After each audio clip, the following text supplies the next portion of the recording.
Hey, hey, hey! Special edition Talking Joe, Chief Doggy Dog, joined by... S-Jub7. Oh, nice. Oh, I like yeah. those S's. Very good. Very sibilant, like a cobra, perhaps? Ooh, that's right. Listen, he's nailed it there. This is Chief Doggy Dog, Chiefy Two Shoes, the Chieftain Tank, and all those other things, along with S-Jub7, Stephen Jubber himself of GI Joburg, and of course Talking Joe. And for this extra special presentation, Talking Joe, for the very first time, is taking part in Cobra Convergence. What are we actually doing for this special episode, S-Jubs? There was a very special project created by a pair of guys called Mike Costa and Christos Gage, with art by Antonio Fuso, and it was called GI Joe Cobra. What a perfect comic series to discuss in Cobra Convergence, and something that is a complete break from the norm of G.I. Joe, a real American hero.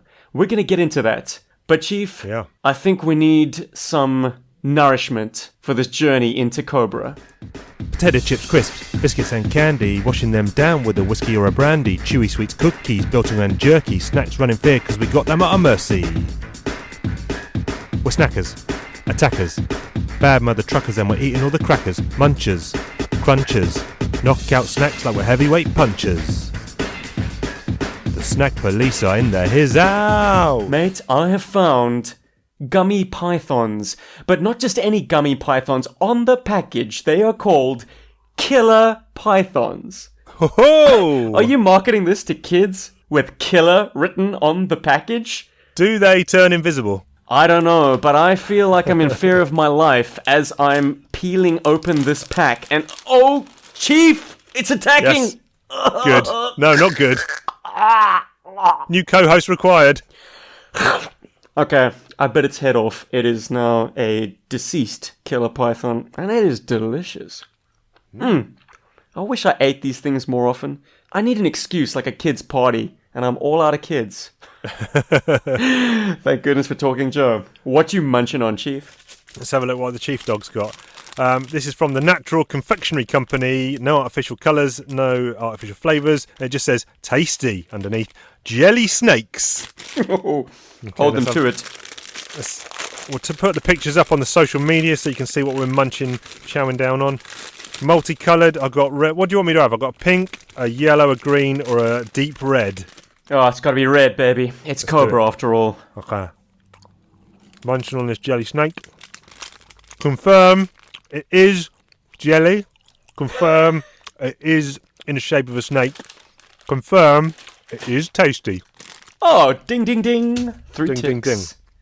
Now then, are you washing these killer snakes down with anything? So I researched a shot that I've had sometimes before, but not actually known what was in it. It's called a snake bite.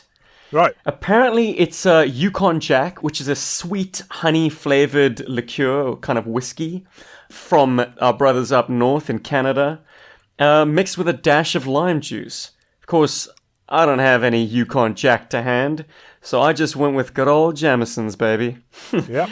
With a little energy drink kick, courtesy of Red Bull, and instead of just lime juice, I've chucked the whole bloody lime in there, man. Yeah, man. Do it. Kind of looks like there's a snake head bobbing around in my glass, so I'm going to knock that back and give you a full report. Yes, please.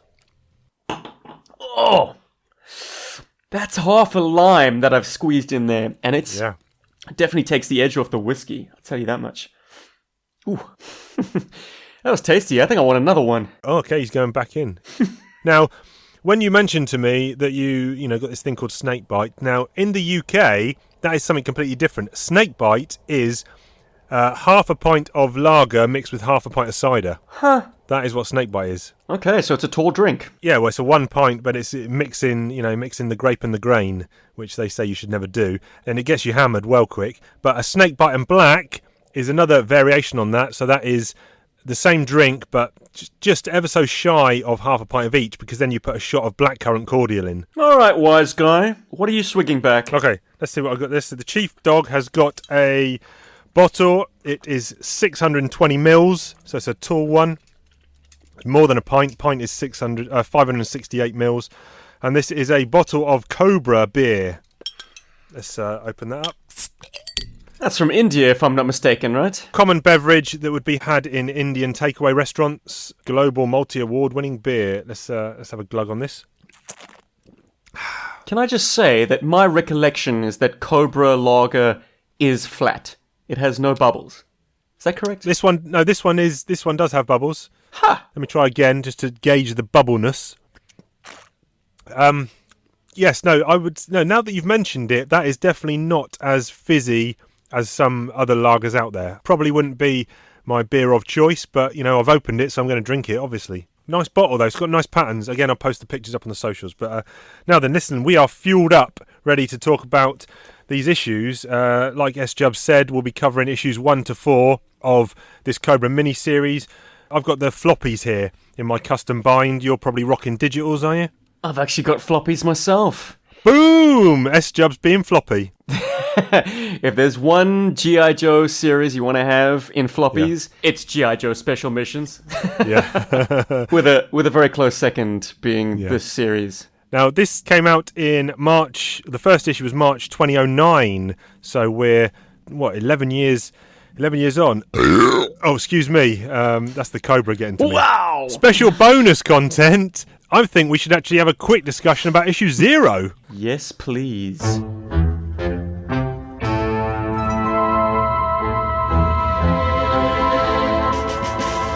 Now, this is a primer because back in the day, IDW, when they acquired the license to GI Joe, as well as carrying on the Real American Hero story from the original numbering, although they started with issue 155 and a half, they also set up their own continuity, telling Joe stories outside of what people were used to. And they had a primer issue 0, and it had 5 pages of story for their main GI Joe book, which was going to launch, the G.I. Joe Origins book, which lasted 20-some issues, giving background on characters, reinvented backgrounds, origins for characters, and then this Cobra series about what we're going to talk about now. And it was a really good book that kind of set viewers and readers up. And let's dig in and see what these 5-issue kind of primer pages did for this Cobra series. What is particularly striking to me is that I don't think they name drop it as Chuckles until the very last page. Yeah. And it has you guessing, who the heck is this guy? It's a G.I. Joe book like no other. And the style in which it's being told, this is something that you're probably going to hear from me a number of times in this podcast. It's very cinematic, Chief. It's very cinematic. Now, if we look at the creators, like you mentioned, it was Christos Gage, Mike Costa were co-writing. I don't know how they shared those duties, and Antonio Fuso was on art. I think Antonio Fuso had done stuff prior, but this was definitely the book that put him on the map, and it's a style that we hadn't necessarily seen before on G.I. Joe books.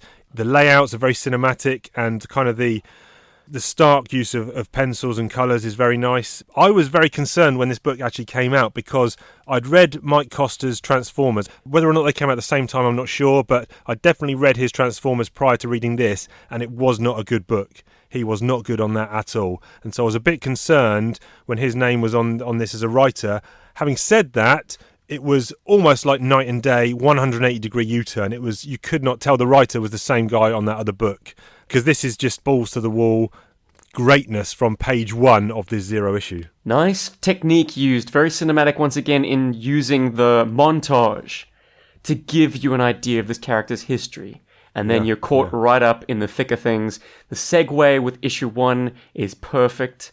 Perfect. Straight away in this, we won't dwell too much on this issue 0, but straight away it tells you that something about deep cover, because he mentions he's been running with Colombian drug lords, the Taliban, he's been a gun runner, so he's been, with the worst of the worst, in his deep cover roles, and then meets someone at the end or in the middle of these 5 pages, has to dispatch some bad guys, and at the end, like you mentioned, someone calls in and basically, says, we've got a new mission for you. You're going in deep cover, and then you see Chuckles burning his passport. So, shit's about to go down.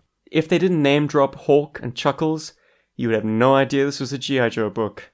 That kind of anonymity is very, very cool to me. It's so fresh. That's something I wanted to ask you in general about this book. Obviously, we are introduced to a lot of GI Joe characters we know, character names we know. Maybe they're acting or they're in different roles or different backgrounds to what we're used to, but we know the names and their general characteristics remain the same. But is there a certain point where it becomes a GI Joe book, or could this, if you take away those GI Joe references, could this have literally just been an undercover spy book? How ingrained is it in GI Joe is what I'm saying. I think the beauty of this book is it adds credibility to the mythology of GI Joe. On one end of the spectrum, you've got red and blue lasers and nobody dying, everyone bailing out of their stricken aircraft with parachutes at the last second. And on the other edge of the spectrum, in the ultra-realistic sense, where every action has its consequences, where characters are vulnerable, no one is this kind of superheroic soldier archetype. This is leading the charge in that realism, where the stakes are always life and death. This is where it's at. This is where it's at, and normally when we do the Talking Joe stuff and we're reading 2 issues per episode, as I'm reading them, I'm kind of making notes about talking points and good bits of dialogue and things like that. When as I was reading these, to recap, because I've read them previously for this show, I didn't make any notes on the first time round because I didn't want to have to avert my eyes from the page, pick up a pen and write something down and be disconnected from the story. So I just read these 4 issues, bang, bang, bang, bang, all in a row, and then I had to do a second reading to then go and start making notes because it really just drew me in. I have to admit, even when I was making notes, it was pulse-pounding stuff. The way these 4.5 issues move towards their final crescendo, oh man, it's a fantastic read. Yeah. I must issue at this point a spoiler warning. These 4 issues set up the storyline for things to come of a fantastic series of books, but also have some pretty hardcore events happen in their course. Yes. So anyone listening to this who's not read these books and wants to remain spoiler-free, I'm going to issue that warning and say, switch off now. You can turn back. Yeah. If we've already hooked you, well then prepare to be spoiled. Yeah. Shall we get stuck into issue 1? Let's do it. Entitled Charmer.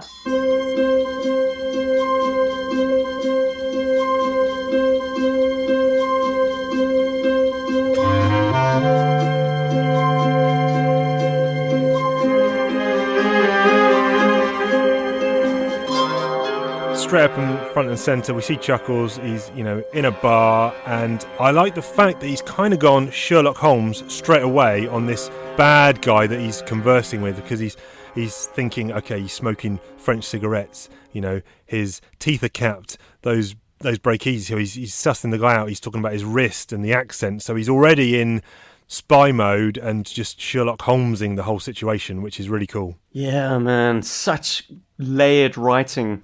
It does read like a film storyboard. We've got exterior establishing shot, then a push-in interior, close-ups of hands, close-ups of weapons, close-ups of faces, and then a big reveal. The only thing that doesn't make this perfect for one-to-one translation to the screen is the heavy reliance on narration to fill in the story. Yes. That, as you would agree, film is a show-don't-tell medium. The narration in this book is really the heart and soul of the storytelling. We love the insight into Chuckles' mind. And it's, as you say, he's sleuthing it out. He's also got a kind of a funny banter, and one that also shows a great deal of sensitivity and vulnerability. This is a truly 3-dimensional character, and we're already getting to see that within these first few pages. Like you said, the book is multi-layered. The character himself becomes multi-layered. He goes on a journey, he goes on a very defined character arc, which doesn't actually conclude at the end of this series. Like you said, it builds into further books, and although this miniseries can, hang by itself, there's definitely, when it ends, you're like, oh man, I now need to get the next chapter to find out where this actually ultimately goes. But yeah, this first issue is a great setup issue. I like to think of it as economic storytelling, because they're giving you a lot of information in not too many story pages. So immediately you see members of the Joe team, they kind of bust in on this conversation in this bar, and Chuckles has to make a decision. We find out later on, but the gun that he's firing has got blanks, and where he seems to the bad guys to be shooting GI Joes, they've got blood bags and he's shooting blanks, etc. But he has to make it look realistic so he can get onside and maintain his deep cover. We don't see much of the Joes, but what we do see has got a wonderful sense that these guys are the best of the best of the best. Chuckles himself is caught saying they're already inside so fast and smooth, like water running over a floodplain. Yeah. Man, this stuff is poetic. Yeah, it's gold. Right. I mean, you ask, can you strip away the G.I. Joe elements and would it be the same story? Yes, but for G.I. Joe fans, the reward in seeing G.I. Joe presented so realistically is immense. We never thought that Joe could be this gripping until now. Nice technique with the action sequences using a completely red palette.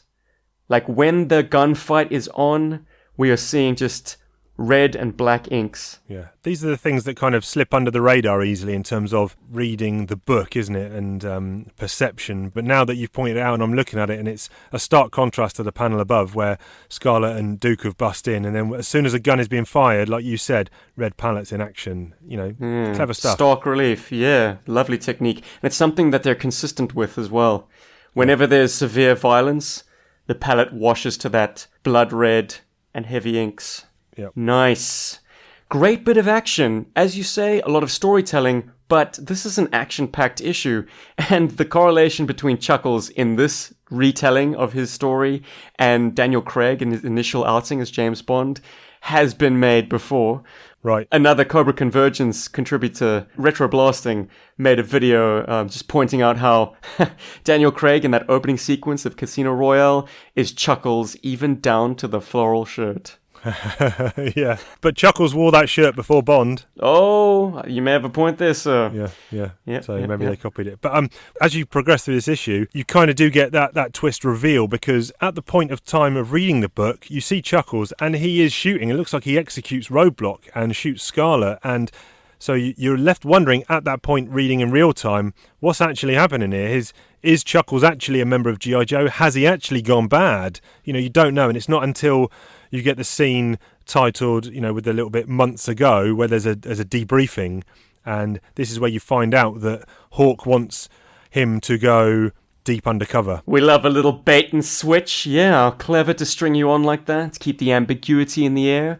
Though, Chief, do you realize that they switched out Roadblock with Heavy Duty? Oh, sorry, yes, of course, sorry, yes. Back in this era, Heavy Duty had kind of surpassed Roadblock in terms of notoriety, which is weird, but it was a hangover from the toy line, which had Heavy Duty in the Sigma 6 line, and then Heavy Duty again in Rise of Cobra, the feature film, yes. which we will not speak any further on. Okay, yes, you're right. It's crazy that they went with Heavy Duty instead of Roadblock, but I think we'll give the writers a pass on that. They weren't crystal ball. They weren't looking into the future and realizing, hang on, don't worry, Roadblock will quickly reclaim his crown as the premier heavy machine gunner on the team. They didn't have the Hypno Shield, no, either. Nope. So. Nope. Yeah. Are we led to believe... See, I got a little bit confused. Regular listeners will know that does not take much to confuse the Chief. Now, here, Hawk's saying you're a capable field agent, and he says, we want you to go deep undercover. Now, are we led to believe this is Chuckles' first deep undercover mission then? And the scenes from issue 0 were kind of the start, what followed on from this conversation he's having here with Hawk? You know what? I think so. I think we're seeing the birth of a character. Right. He's obviously been selected for the G.I. Joe team because of his skills, but Hawk has realized subsequent to that he's not a good fit. He has a far better role, and this just goes to show Hawk's shrewdness. I mean, he will use his pawns, so to speak. He will mold them, hammer them into some new shape, as he's done with Chuckles. Yeah. Pick him out for a role that he had not previously even considered. I think you're right. I think this is the first time Chuckles has kind of adopted that role. And Hawk kind of explains it in that if he didn't make Chuckles do this kind of mercenary work, Chuckles would have gone into it sooner or later anyway. Yeah, exactly. He read this man's character and he was like, he is not a team player. You know, there's another character introduced here. I know you're a big fan of her in general and in the ARA stuff, but Jinx pops up. Are you pleased with the way she's kind of introduced in this first issue? What is it with strong females immediately putting the smackdown on their subordinate male companions? Lady J did it to Flint. Agent Carter did it to that poor mouthy recruit in Captain America, the First Avenger. And Jinx certainly did not disappoint in this issue. Yeah, man. Jinx's portrayal is fantastic. She's not a red pajama wearing ninja who overly monologues while dispatching enemy robots with katanas. She is smart, savvy, seductive as all hell. But at the same time, she's got an agenda and she will push it, even to the detriment of Chuckles. And we get, this is what I was talking about earlier about this economy of storytelling, because just after on the page where she's kicked Chuckles, we get 1.5 pages of information that pretty much covers a large time span, you'd think, but it just tells you everything. You know, you see them on mission in flashback sequences, and Chuckles gives one paragraph about Jinx, that she's, 7 years combat experience, all this martial arts, and she's a field medic. So cool, we've got 2 panels to show her skills. And then they kind of 4 panels of Chuckles just being in different scenarios around the world in deep cover. And the last one silhouetted with him and Jinx, his only weakness, seemingly forming some kind of sexual relationship. And just that 1.5 pages is able to do so much in progressing the story. You know how it is, Chief. Time moves faster in a montage.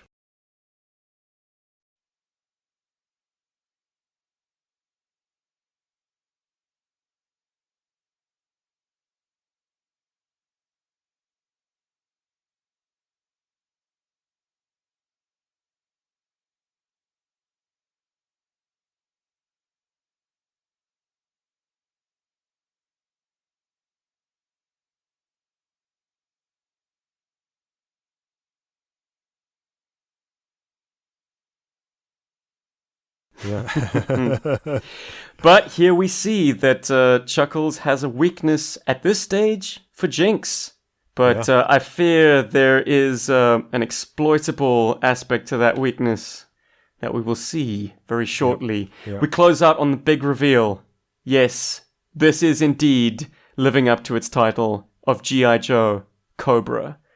That symbol, perfection. We should also mention here, as I flick the page to issue 2, the covers. I've got the Howard Chaykin covers, comic book legend. I know Antonio Fuso did the B covers, but I've got the Howard Chaykin ones. I actually got him to sign all these covers at a convention in London. He draws a great. I'm just looking at cover 1 now, and cover 2 with you think it might be Jinx, but then it's not, because you can see the little cobra tattoo at the top of her breasts. And Chuckles is with another female who we'll discuss in this issue. It's the first time I've noticed a kind of a twin tower in the background.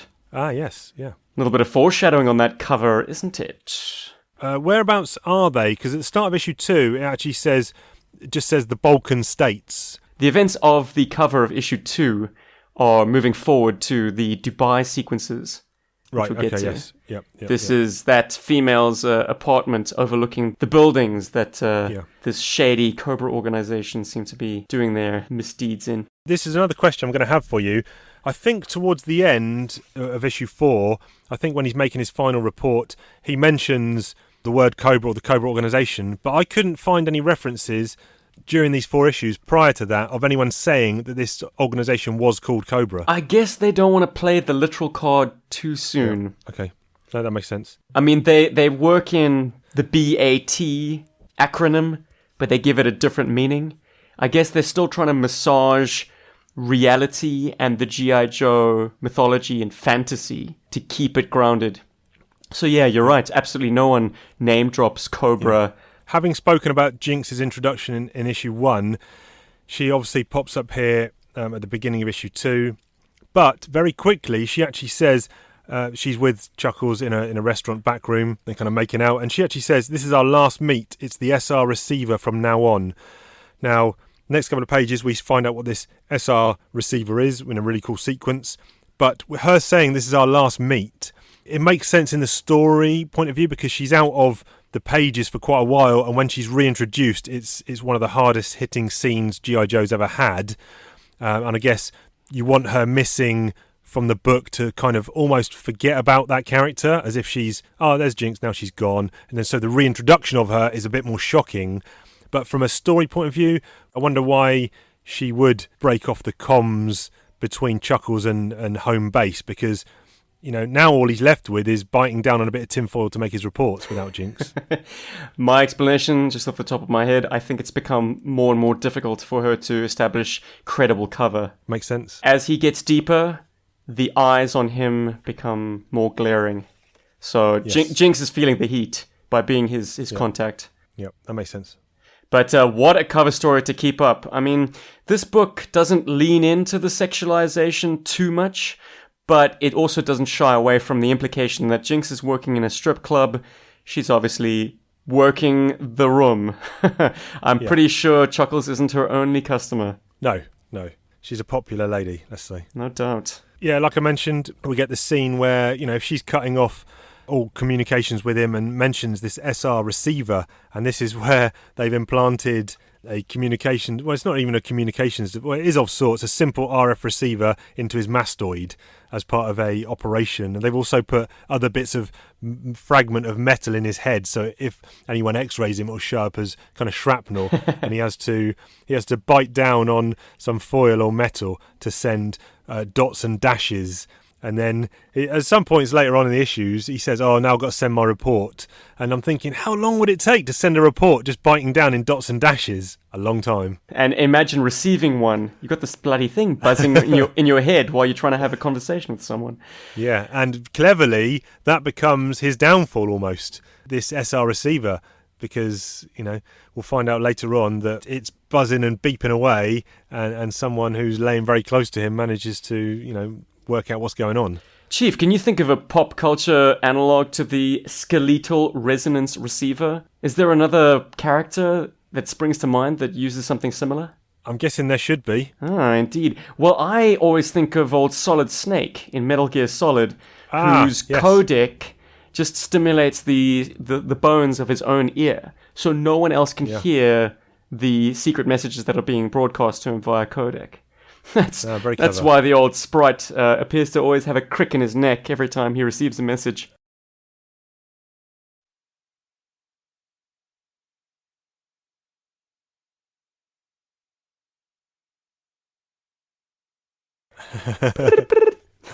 Yeah.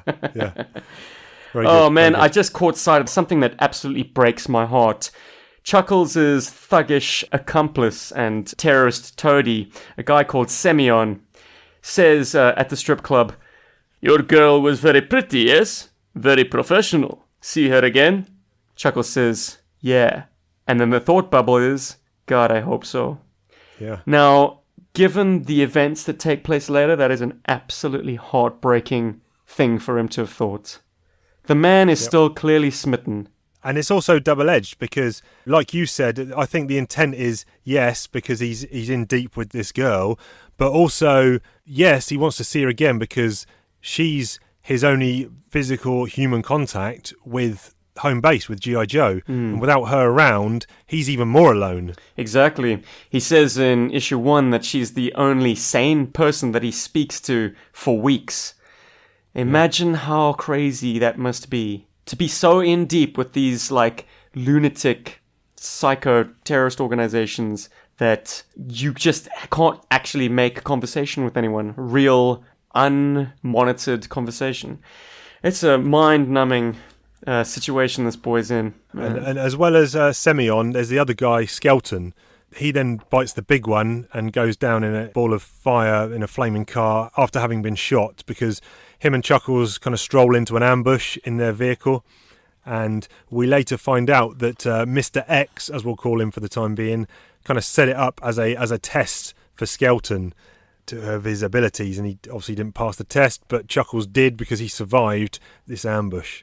And also, another thing on my notes is, here's our first example when we turn the pages of actual uniformed people within this organisation, and I'm speaking of the Crimson Guard. Although they're not name-checked as the Crimson Guard, it just says the Guard here in full uniform. X is going all out. So, do you like this design? I know what they were going for at the time. They wanted to revamp, redesign, and renew the old IP. What is odd to me, though, is they decide to draw upon classic designs for equipment that'll come up in the further issues of the series. Yeah. In hindsight, I mean, this is the problem with hindsight. Like, of course, we know that the actual Crimson Guard design is some time-honored perfection from way back. I mean, that is an absolutely beautiful classic GI Joe design. Yep. So why good. reinvent the wheel? If it ain't broke, don't fix it. I like what they did, but I don't love what they did. Because you'll never be able to beat the classic. No. We also get another familiar face in Erica Latane or Erica Latane. How would you pronounce her surname? I seem to have mispronounced it in my mind, but saying it out loud, Erica Latane sounds like it rings true. Ten or Tane, not sure. But she is, in all but referenced as Baroness, she is effectively the Baroness of this continuity. Is that fair to say? Absolutely. And she's clearly the recipient of a LASIK procedure. Yes. Because her classic spectacles are gone. But I like the effect. She's the most cunning, shrewd, and interesting depiction of the Baroness I've ever seen. We've seen the Baroness play men up against each other in the past, but I don't think it's ever been explicitly stated that she uses sex as her weapon. No. In this book, she does. They're at a dinner party where there's an ortolan is made special, cooked with all the guts. It's ortolan, which I guess is the bird or the name of the dish, and he's sitting down and you're supposed to eat this hen's bones. They puncture your gums and your own blood seasons the meat, and you're supposed to wear a towel over your head while you're doing it. It's all very kind of, I don't know, behind closed doors, upper crusty, kind of secret society kind of stuff. I like it. And incidentally, a real thing. Okay, you did some research. Could not believe my eyes, Chief. This exists. I mean, it's very shunned at the moment because, as it turns out, this particular bird, the ortolan, is on the verge of extinction. So to consume them is kind of frowned upon, yeah. Yeah, frowned upon, probably illegal. Yeah. But you do indeed cook the whole thing and then consume it. You hold its head and consume the entire bird. Okay. Not something that a vegan like yourself would necessarily be turned on by. No.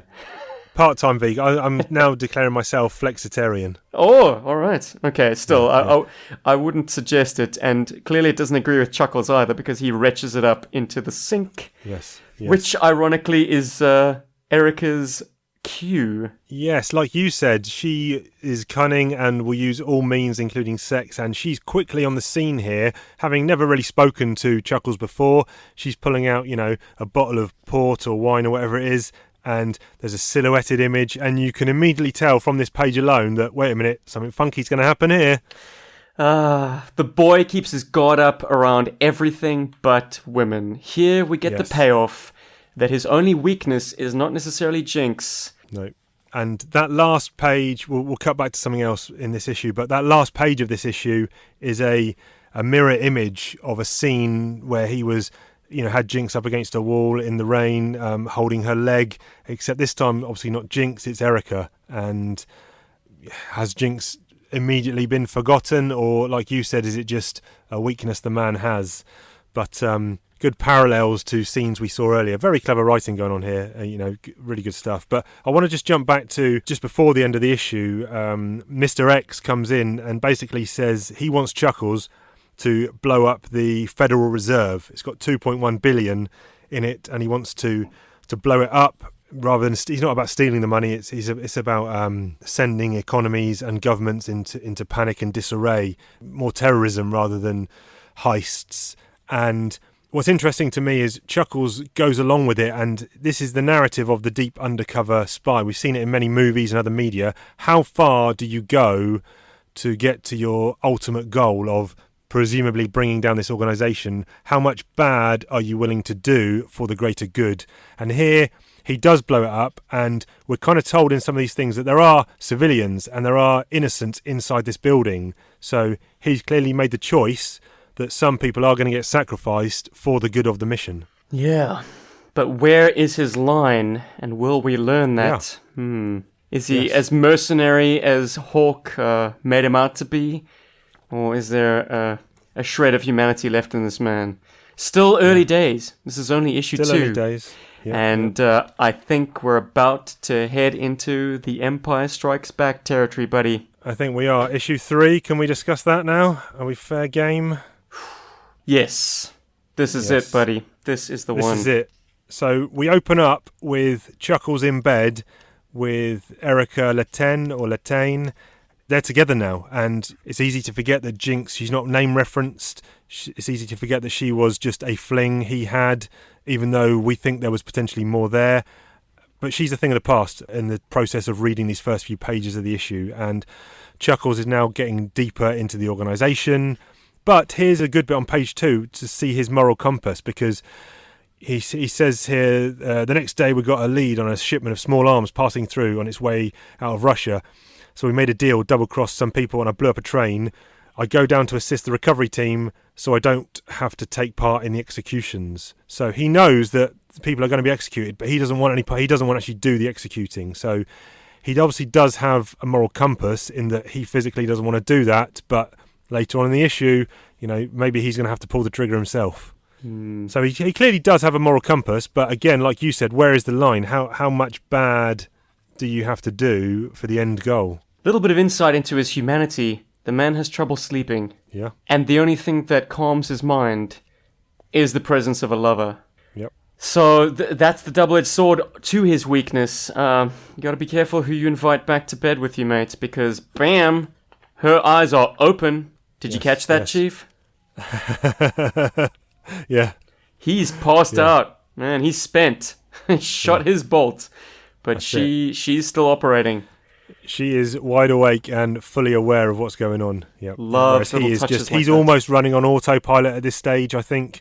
And his senses have been dulled to the situations. But like you said, don't drop your guard, especially around people like Erica Latane. And she is made aware that she is actually with Mr. X. No, she's with not Mr. X that we've seen, someone even above him, which is another twist, which is a really cool twist that we'll come on to later. But we know, dubbed the Crimson Twins from ARA, Tomax and Zaymot, we know those guys. Now, in this, we've only seen one of them, or one version of one of those characters. So you're thinking, the writers have mixed it up here. Instead of introducing both of these guys, they're just going to give us one. And that's cool. Nice little twist, just getting one of the twins, that's fine. And she is supposed to be involved with his boss. So when she's with Chuckles, she's making it clear to him that she's only acting affectionate towards him when no one else is around, because obviously she doesn't want other parties to know. But as we'll find out, all parties are actually aware of what's going on all the time. Chuckles seems to be the only one who is clueless in the dark. And also comes back to something that you mentioned earlier. The whole idea of Mr. X being one of the Crimson Twins is something that you don't know at this stage. It's still completely ambiguous. They don't overtly lean into GI Joe name dropping for the sake of it. No. These Easter eggs and payoffs still have a level of uncertainty in your mind. Yeah. And another thing that regular listeners will know, as well as me being confused and getting stuff wrong, I have a terrible memory. So even though I've read this story multiple times, haven't read it in a couple of years, when I was reading this and it was Mr. X reports to the commander, who's above him, and you see this shadowed figure behind closed doors, and you're wondering who it is. I had forgotten, spoiler, I'd forgotten it was his brother. I actually thought it was Cobra Commander. So when the reveal came to me, whilst rereading these, I was like, oh shit, yeah, I completely forgot that. What a great twist. Well, there you go, man. You fell into the carefully laid trap. They do refer to him as the Commander.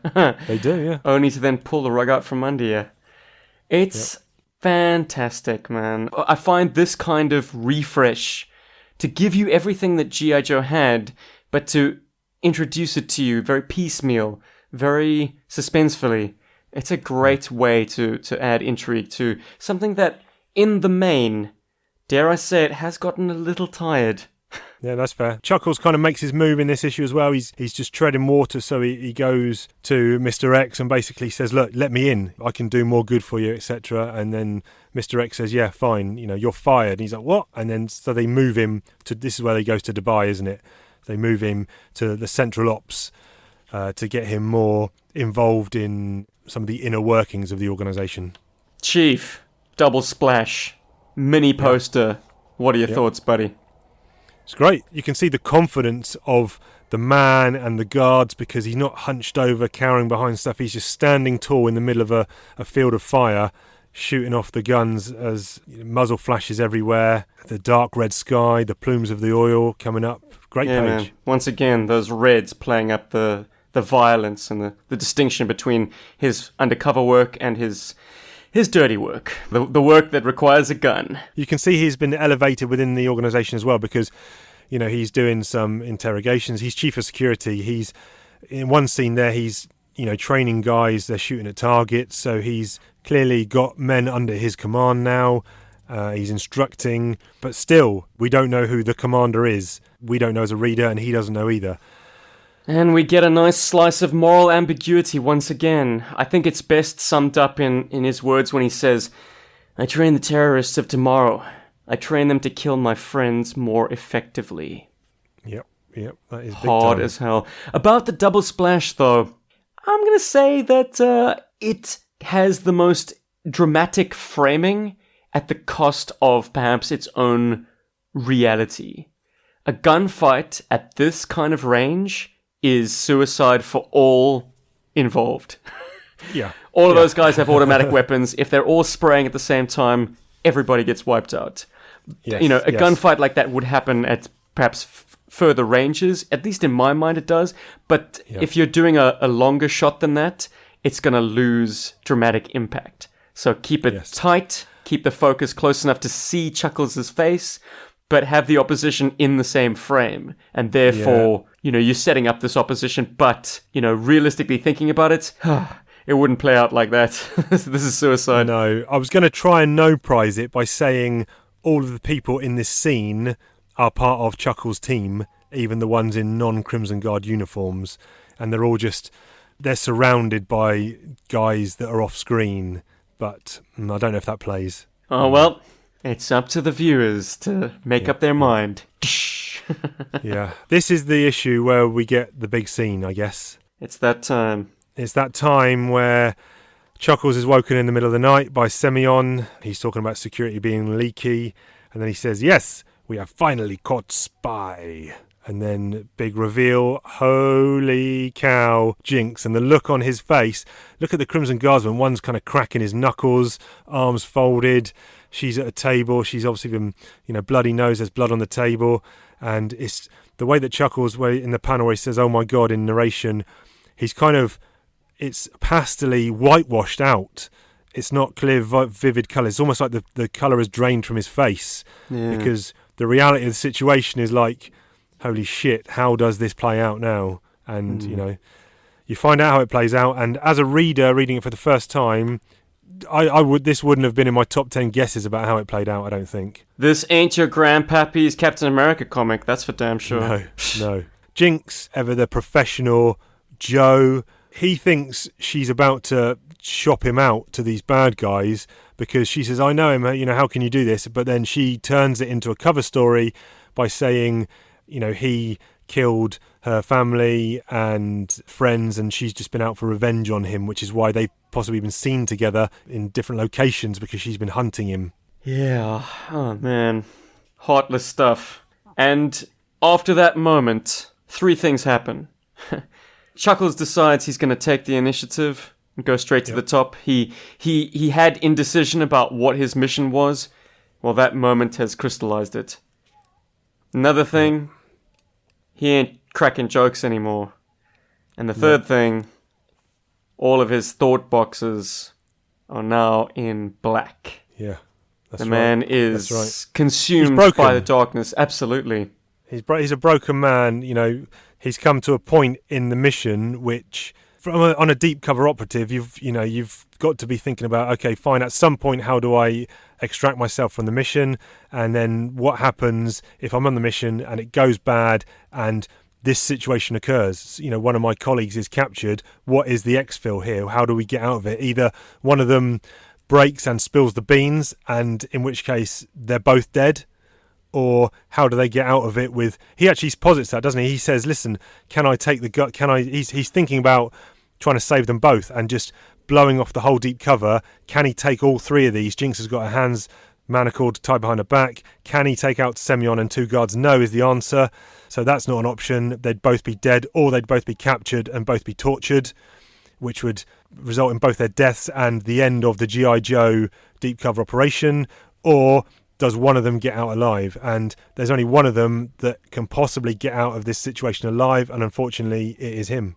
Mm-hmm. So he pulls the trigger and kills her, executes her. He rationalizes it down to three things. That she knows there's something big coming, she's a soldier, and the mission is everything. Blam. Yep. Now, Chief, I fail to think of a single moment in G.I. Joe or in comic book reading at all where there's been a moment as impactful as this. It's gut-wrenching stuff.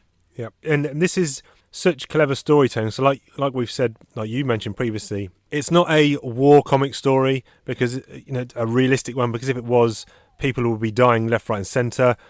Obviously, deaths have been introduced to G.I. Joe Real American Hero sporadically across the way to kind of add a semblance of realism, but at its roots, you've still got silly vehicles, you've still got silly outfits, you've still got a guy in a blue suit with a rag on his head. I mean, come on, it's not a realistic comic. No one's ever going to mistake it for that.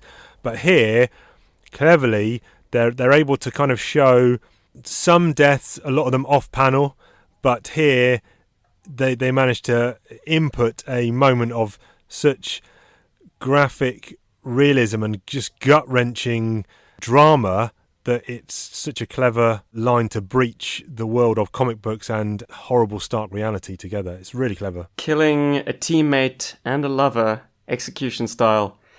Doesn't get harder than that. So let's talk about toys. Steve talks about toys, ho ho. Steve talks about G.I. Joe. He talks about all the toys from the comic book and the animated show. Steve talks about toys. Steve talks about toys. Steve talks about toys.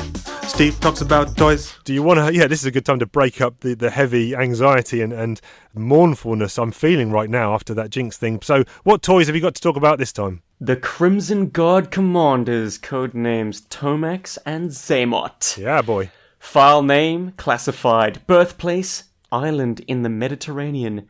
Primary specialty, infiltration, espionage, sabotage, propaganda, and corporate law. Spell the name Tomax in capitals and hold it up to a mirror. It reads Xamot. The same holds true for the actual brothers. Each is the mirror image of the other except for a scar on Xamot's face. Both twins served with the Foreign Legion Paras in Algeria before the officers' putsch. They honed their mercenary skills in the bush wars of Africa and South America. They were too smart to be soldiers forever, went to Zurich and became bankers. They quickly found the ins and outs of international finance to be too haphazard for their tastes. They preferred a situation they could control. Cobra was willing to give them access to that control. Now they command legions, but their legions wear three-piece suits and fight their battles in executive boardrooms. These are the most fearsome of the Cobra adversaries. They don't fight with steel and claw, backed with muscle and honest sweat. They chase you with paper, wound you with your own laws, and kill you with the money you loaned them. If you were writing a grounded, realistic, gritty G.I. Joe story, these are probably your logical choice when it comes to a main adversary, because these are the Cobra financiers. They're money men, and they're dirty as all hell, Chief. Yeah, man. That file card sets it up so nicely. It's a very, very finely written file code. Yeah, it's great. It's great. And I was always, we're going to talk about the toy here, so we won't spend too much time about their comic appearances. However, I am going to talk about it now because they didn't actually appear that much in A-Ra, and that always made me a little bit sad. I think I would have liked them to appear, but without the telepathy thing. And, when Flint punches one, the other one feels it. Because how does that work in reality? Whenever either of them does anything, the other one feels it. Bit too hokey for me. And maybe that's why Larry dropped them. But remove that, and I think they would have been great, credible villains, even in that kind of funky ARA guise. Sadly, it wasn't to be. But here, like you said, they make great, suited villains doing what the file card says they do. Figure-wise, when did these bad boys come out? The year was 1985. It was Series 4 of G.I. Joe, and Tomax and Xamot were initially going to be just one character. But I think it was Ron Rudat who decided, let's split them up, let's make duplicates. Okay. But interestingly enough, and this is where you really see a sign of the times, in creating duplicate figures, they reversed all their features. So what you're seeing are two figures that look the same, but required two completely different sets of tooling to create them. Yeah. These are completely different molds. And they were packaged side by side with mirror cardboard inserts on either side of the figures to give a kind of an almost like infinity mirror illusion on either side of the figures. It was an interesting look. I do recall at the time parents being rather concerned that they were being made to pay essentially twice as much for figures that looked exactly the same. But I managed to slip this one past my folks. Huh. How about you, Chief? Did you have a pair of these twins? I never had them. Again, regular listeners will know my naivety towards the toys, and I probably was only on for like 3 seasons of the toys, but I'm pretty sure Ben had them. And I was always, up until you mentioned it then, I was still under the assumption that they came as a twin pack together. But obviously they were sold singly. They came as a twin pack. Sorry, maybe I didn't explain myself correctly. Yes, they came sold together on a card that held them both, their accessories in the middle, and then these I see what you mean with the mirror. I get it now, yeah. You did make it clear, but I just was confused. So, yeah, fantastic figures, very, very intricately designed, very ornate figures, but some have gone on to criticize that they look a little bit circus freakish, which kind of plays into the fact that, at least in animation, they had acrobatic skills. Right. And even in the comic book, their initial introduction was in the Arbco Brothers circus. Yeah, of course. And no mention of this shared telepathy. I'm not going to call it telepathy, it's kind of not, but that kind of thing. No mention of that on the file card? No, but once again, I think that was an element that was somewhere in perhaps Larry's initial notes on the Crimson Guard commanders. Of course, this is perhaps something that he drew from a novel called The Corsican Twins. Was that by Alexandre Dumas? I think so. I'm going to say yes. Did these get many re-releases, not re-releases, in terms of new versions of these characters as action figures? Perhaps not as many as you might think, given their importance to particularly the Cobra organization and the mythology. There have only been, I'd say, 8 versions, official Hasbro versions. Yep. Some of them being convention exclusives, some of them being suited versions, which is nice to see. Yeah. Because, in the cartoon series, it seemed like Tomax and Xamot were equal parts seen in their suits as they were in their Crimson Guard commanders' uniforms. And in the comics, again, I can't speak to the cartoon, but in the comics, we don't actually see them doing much Crimson Guard commanding. We kind of just see them, on their own or squabbling with other members of the higher Cobra Command. Well, isn't it great that G.I. Joe Cobra serves to put that right? Sure is. Because it is evident in issue number 4 that they are indeed calling the shots in the Crimson Guard.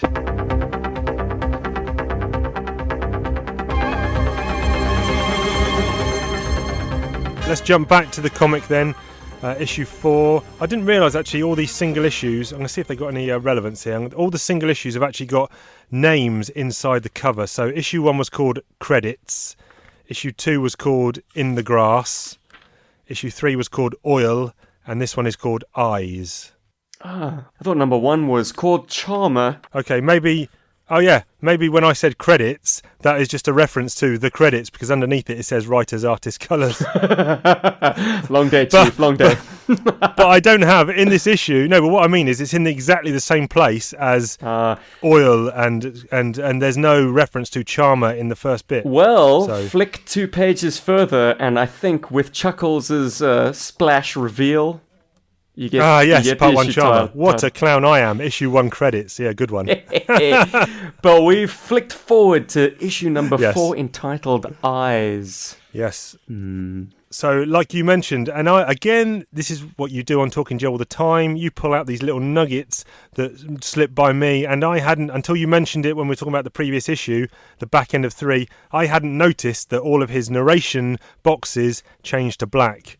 And now I'm flicking through, and yes, they are. And this is signalling the changing of the man, Chuckles. You know, this is, he's now where we thought he was coasting and running on empty. He now has a singular vision, and he's almost re-energized, having dispatched his former lover. Now his one goal is bringing these turkeys down, and straight from the off, he's got C4 in his hands, and he's reprogramming. Nice to see the BATs.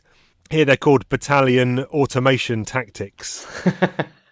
Arose by any other name, right? Yeah. Also nice to see that they don't work, because, you know, it's easy in ARA to, let's make these bats. Oh, look, they're these indestructible automated killing machines. But here, literally after 1 page, they're deemed to be non-serviceable. They don't work, and it's nice to bring something over from another continuity and not just replace it and it's a fix-all. It's just, we've got these things, but they're crap. They don't work. Well, would you believe it's canonical to their file card that they have difficulty discerning friend from foe? Oh, nice. Yeah. It's once again a wonderful nugget that the writers have in GI Joe Cobra, that the bats are extremely unsophisticated AI. In fact, they're deployed into areas not safe for regular Cobra troops, basically as a kind of a sapper tactic. You know, you don't want to mix them in with regular troops because they might conduct friendly fire.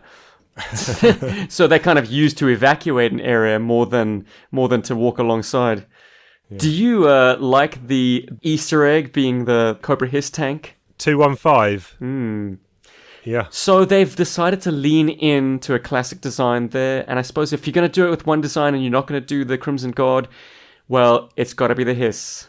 There is nothing in this world quite like it, and Cobra has no greater trademark apart from their own symbol than the Cobra Hiss. Yeah, correct. Immediately followed by a panel which I could only call origami drones. Yeah. What the hell are those, Chief? No idea. I kind of just glossed past it. Some kind of sophisticated jet fighter that looks literally like folded paper.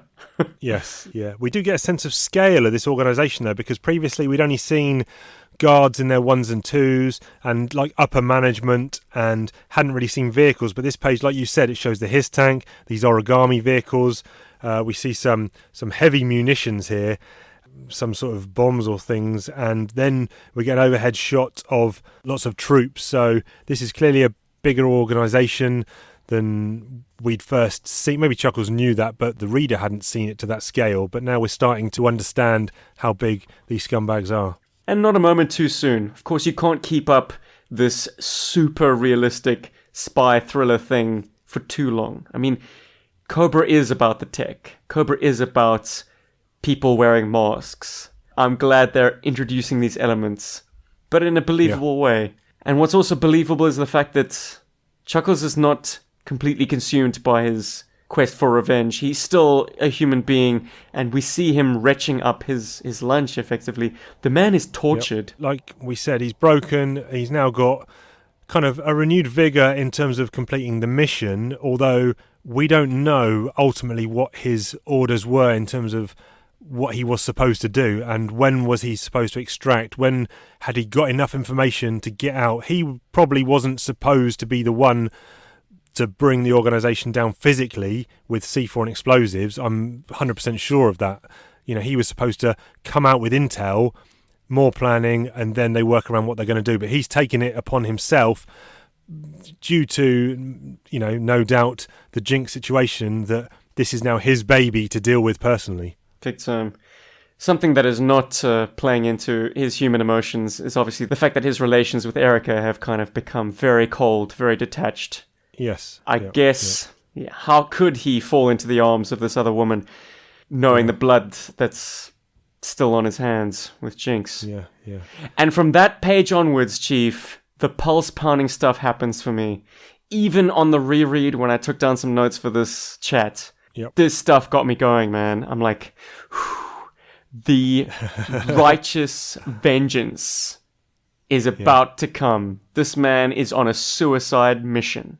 He doesn't care about his own life. He doesn't care about the mission. Now it's personal. Now it's time. Yeah. Ultimately, he wants to know who the commander is, doesn't he? Yeah. Before taking everyone down. So he's chucked Semyon through a window. He's got Mr. X, gun to the head, marching him up to the top floor of the building to find out who's there. Erica's there. And then, the big reveal, sitting in the chair as he turns around. Wait a minute, that face looks familiar. Same face, brother. Damn. That's it. And I love that twist when they mention that it could have been either or one of them in any of the meetings that Chuckles has had over the past X amount of time. X, no pun intended. But, he could have been meeting Zaymot on one day and the next day he could have been meeting Tomax, but none the wiser. Of course, they are completely indistinguishable from one another, slipping into each other's roles. Until one of them gets a scar. Yes. To match the action figure, yeah. Chief, do you have any idea how to tell Tomax and Zaymot apart? Which one do you think is the scarred twin? In the ARA? In any continuity, which twin bears the scar? I'm going to say it is Zaymot. Very good. Yeah, man. Okay. Although, me and Ben always used to call him Examot. So did I. Yeah. Me and my buddies too. Anyone listening to this wanting a shorthand? And I'm going to credit Form BX257 also on YouTube with this fine little bit of word association. X marks the spot. Ah, nice. The marked twin is Zaymot. I didn't actually know that. That was a guess.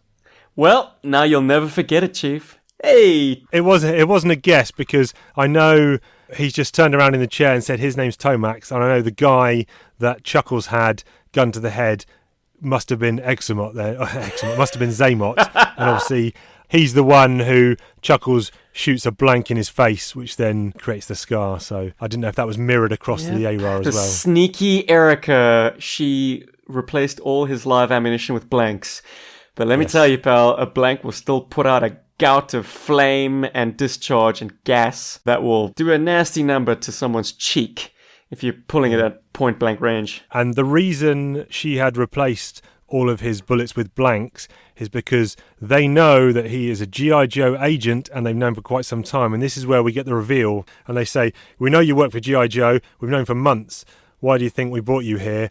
Erica, she noticed your sternum vibrating in code the first night she spent with you. Told us immediately, of course. So that was his SR receiver vibrating. Payoff, just in case you didn't see that her eyes were open in that first encounter they had with her supposedly sleeping on his chest and him snoring like a baby. There may not be overt action happening on these pages, but it's filled with tension. It's filled with reveals and shock and cleverly played out plans. Great stuff. Anytime a bad guy who you've got at gunpoint says, if you give yourself up now, it'll be quick. But if you continue down this path, it's going to get messy. Anytime that kind of threat is made, it makes my skin crawl, Chief. This would be great as a cinematic scene, yeah. Well, it's been bandied about more times than I care to count in fan culture that if there was a series ripe for a Netflix live-action show, it was this. It seems like it's written in that structure. It's begging for it. And I think everyone, after reading G.I. Joe Cobra, was also begging for this to be made live-action. It's gripping stuff, and it might even net whole new audiences to the G.I. Joe mythology. Yeah. And these bad guys, this Zaymot and Tomax, they're not panicking. They know he's G.I. Joe. Where does he go from here? I mean, he's just losing by the second here. He's lost his former lover by his own hand. Tomax and Zaymot, with Erica in tow, escape to the chopper. Semyon gets his comeuppance, a nice bullet to the head at close range. Yep. The Dubai Cobra facilities are in ruins, and bats are laying waste to Tomax and Zaymot's headquarters.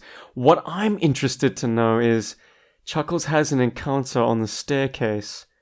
Who is the girl in the black shirt? Yeah, she's quite prominent in that panel, but not name-checked, not referenced, and not seen again.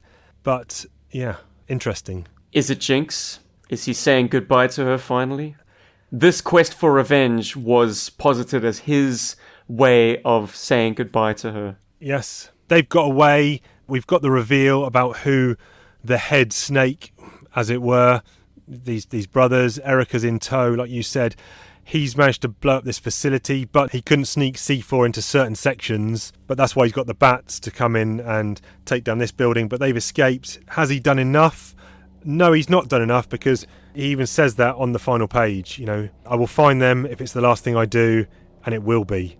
And that's quite chilling as well. So he's saying basically he's going to find them, and then his life is done. That's satisfaction enough. And then if he dies in the cause of bringing them down, he's happy with that. Yep. Wow. Sacrifice play.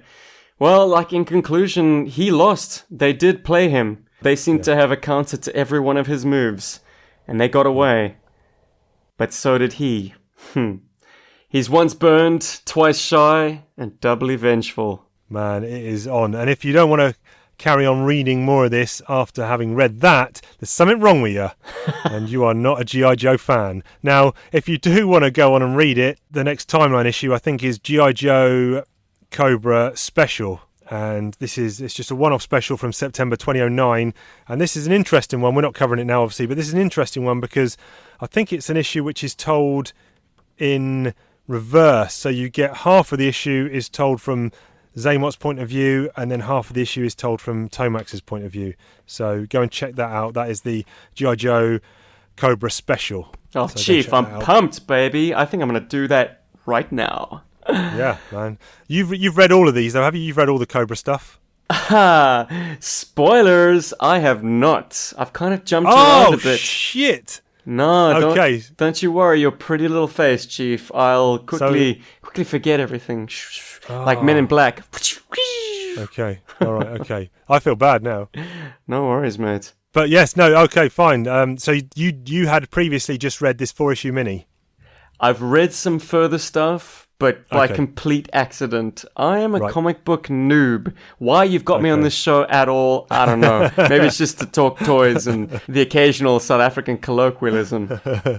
Great stuff. So overall, I'll tell you what we do. On Talking Joe, again, if you're not familiar, at the end of a story arc, we give it a Yo Joeage, Yo Joe Cola out of 10, and it goes on a ranking list, which I am actually in the process of finalising and updating as we speak. So by the time this comes out, it should be there. So all of the arcs that we've read will be on a big master list from best to worst. So how do you want to go about giving this a Yo Joe Coleridge? What are you giving it out of 10, sir? Oh, Chief, I'd be remiss if I didn't give it a 10 out of 10. It is so fresh, so unique, and yet still has a G.I. Joe flavour to it.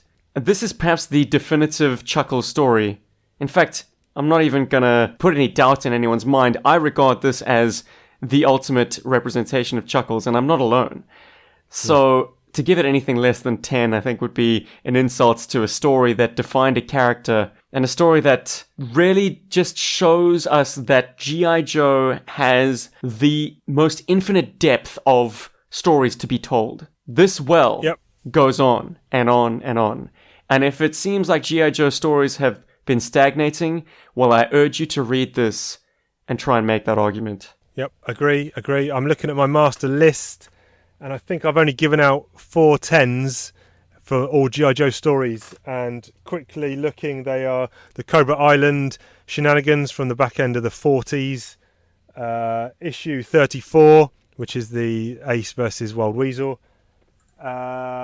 issues 26 and 27, Origin of Snake Eyes, and issues 42 and 43, Ties That Bind. They all got 10s. I'm giving this a 10, which for me currently makes it an all-time top 5 G.I. Joe story that I've ever read. So there you go. Ding, ding, Great ding, stuff, baby. Great stuff. I've had fun. I've had fun talking about this, and maybe we could make it a semi-regular occurrence. We'll continue doing the ARAR stuff on the main Talking Joe show, but maybe once a month or once every 2 months we could dip our toes into carrying on this Cobra storyline. What do you say? You know me, man. I'm up for that. This is amazing, Chief. Before we go, just gonna throw some quick shout-outs. Guys, this episode of Talking Joe has formed part of Cobra Convergence 5. If you have no idea what Cobra Convergence is, well, it's a collaborative event taking place in August.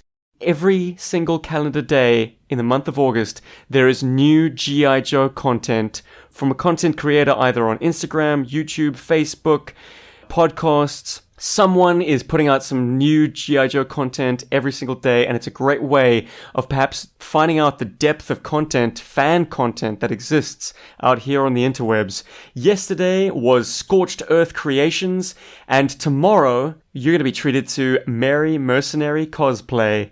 Links to their content will be in the description, either in your podcatcher or in the YouTube video description, so just scroll down and take a look. Brilliant. Really loving Cobra Convergence right now. First time Talking Joe's been on it, so great stuff. Good place for lots of content providers and creators to get together and show off the wares. So Chief, we're in good company, bro. Yeah, we're here with GI Joburg in the full force. That's it. You know it, baby. You know it. You know it. All ex-alums and a current alum of Talking Joe co-hostdom. Don't know if that's a word or not. But we thank you for tuning in and listening to this special Talking Joe episode as part of Cobra Convergence. Hopefully you'll join us on the regular channels. But with all that said and done, we will catch you down the road. We've been Talking Joe. And we're all out of Joes.